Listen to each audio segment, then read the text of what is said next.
ഒരു സന്തോഷ വാർത്തയുമായിട്ടാണ് മിസ് എത്തിയിട്ടുള്ളത്. അപ്പം നമുക്കറിയാം ഈ ഒരു മന്തിൽ നമ്മൾ കാത്തിരിക്കുന്ന 2 ഹോളിഡേയ്സ് വരുന്നുണ്ടായിരുന്നു.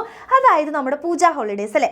മറ്റുള്ള ഹോളിഡേയ്സിനേക്കാൾ നമുക്ക് ഏറ്റവും ഇഷ്ടപ്പെട്ട ഹോളിഡേ ആണ് പൂജ ഹോളിഡേയ്സ്. കാരണം എന്താ, നമുക്ക് ബുക്ക് തൊടേണ്ട ആവശ്യമേ ഇല്ല, പഠിക്കേണ്ട ആവശ്യമേ ഇല്ല അല്ലേ. അപ്പോൾ അതുകൊണ്ട് ഈ ഒരു പൂജ ഹോളിഡേയ്സ് നമുക്ക് സാറ്റർഡേ സൺഡേ ആയിരുന്നു. അപ്പം സൺഡേ ആയതുകൊണ്ട് തന്നെ നിങ്ങൾക്കൊരു അവധി നഷ്ടപ്പെട്ടതിൻ്റെ ഒരു വിഷമം എൻ്റെ കുട്ടികൾക്ക് ഉണ്ടായിരുന്നു.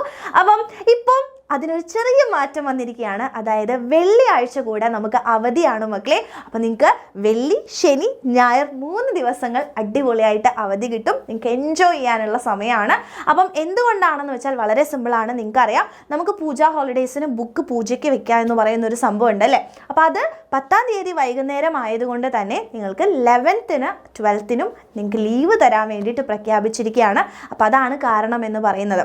അപ്പം വെള്ളിയാഴ്ചയും ശനിയാഴ്ചയുമാണ് നമ്മുടെ പൂജ ഹോളിഡേയ്സിൻ്റെ ലീവ് ഉള്ളത്. സോ നിങ്ങൾക്ക് 3 ദിവസം അടിപൊളിയായിട്ട് എൻജോയ് ചെയ്യാൻ വേണ്ടി പറ്റും. അപ്പോൾ ഈ ഒരു സന്തോഷ വിവരം നിങ്ങൾ മാക്സിമം ഫ്രണ്ട്സിലേക്കൊക്കെ എന്ത് ചെയ്ത് കൊടുക്കുക, ഷെയർ ചെയ്ത് കൊടുക്കുക. ആൻഡ് എല്ലാവർക്കും ഈ 3 days ലീവ് വളരെ ഇഷ്ടപ്പെട്ടിട്ടുണ്ടെങ്കിൽ വേഗം തന്നെ താഴെ വന്ന് നമ്മുടെ കമൻറ്റ് ബോക്സിൽ നിങ്ങളുടെ ആ ഒരു സന്തോഷം വേഗം തന്നെ അറിയിക്കുക. Okay, thank you.